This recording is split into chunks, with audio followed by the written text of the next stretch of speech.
Coronavirus, question politique pour demain. Chaque jour apporte son lot de nouvelles victimes de l'épidémie de coronavirus, mais on envisage déjà la meilleure ouvrez les parenthèses, manière de sortir de ce confinement, de cette contrainte qui enferme, mais aussi révèle des manquements. Tout cela arrivera en même temps. Les premières mesures remontent au 13 mars. Le gouvernement Wilmès II a reçu la confiance le 19 mars et les pouvoirs spéciaux le 26 mars. Le pays fonctionne pourtant toujours sur base des mesures décidées mi-mars, et le Supercairn, avec les présidents des 10 partis associés au gouvernement fédéral, le temps de l'épidémie, reste réduit à approuver 9 arrêtés royaux, qui viennent habiller légalement des décisions déjà prises sur les prêts hypothécaires, les sanctions administratives ou les délais de justice. Rien qui ne justifie à ce stade des pouvoirs spéciaux. Un gouvernement en affaires courantes aurait même pu suffire. Cela grippe visiblement sur les primes éventuelles à accorder à certaines catégories de travailleurs, sur une fiscalité adaptée à la situation ou sur des chômeurs coincés entre baisse de leurs allocations et impossibilité de chercher un emploi.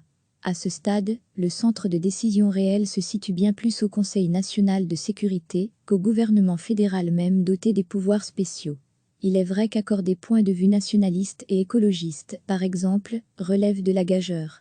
Les calculs de la Banque nationale, relayés par le ministre du Budget David Clarinval, en ont sans doute douché plus d'un. Les dépenses déjà engagées, sans attendre les pouvoirs spéciaux, atteignent déjà les 4 milliards d'euros par semaine.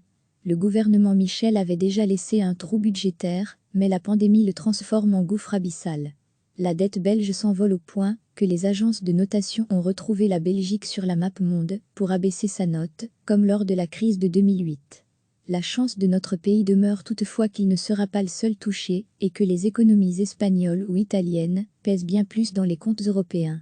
Il n'en reste pas moins que la pandémie passée, le prochain gouvernement, lequel n'aura que deux choses à gérer, l'austérité et l'austérité. Pour sûr, la crise politique viendra s'ajouter à la crise budgétaire, elle-même corollaire d'une crise économique.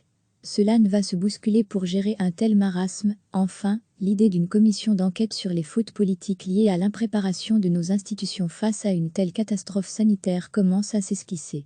Même le président du MR, formation au pouvoir depuis 21 ans, se prononce en ce sens. Maggie de Bloch est en première ligne, mais les choix budgétaires restent collectifs, ceux d'une coalition et pas uniquement de la dernière. Les précédentes commissions d'enquête ont le plus souvent dilué les responsabilités que notre pays complexe favorise naturellement.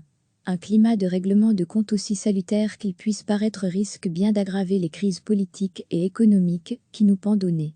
@Folkowiak recevez chaque matin l'essentiel de l'actualité.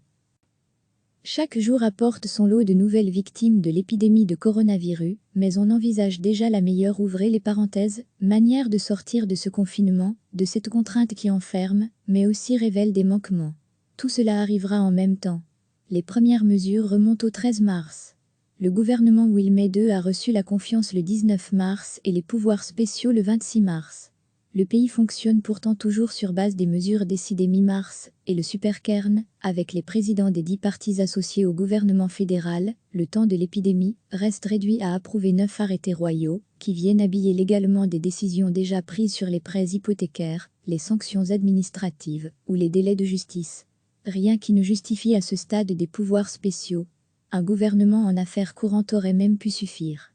Cela grippe visiblement sur les primes éventuelles à accorder à certaines catégories de travailleurs, sur une fiscalité adaptée à la situation ou sur des chômeurs coincés entre baisse de leurs allocations et impossibilité de chercher un emploi.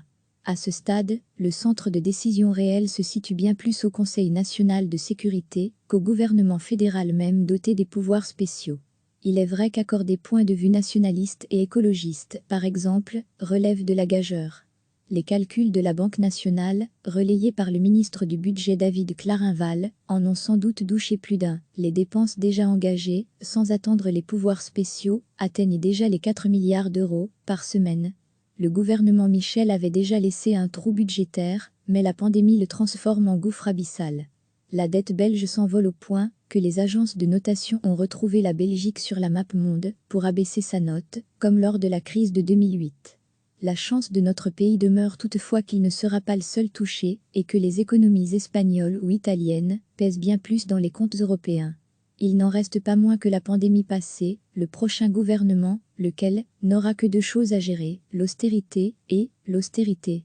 Pour sûr, la crise politique viendra s'ajouter à la crise budgétaire, elle-même corollaire d'une crise économique.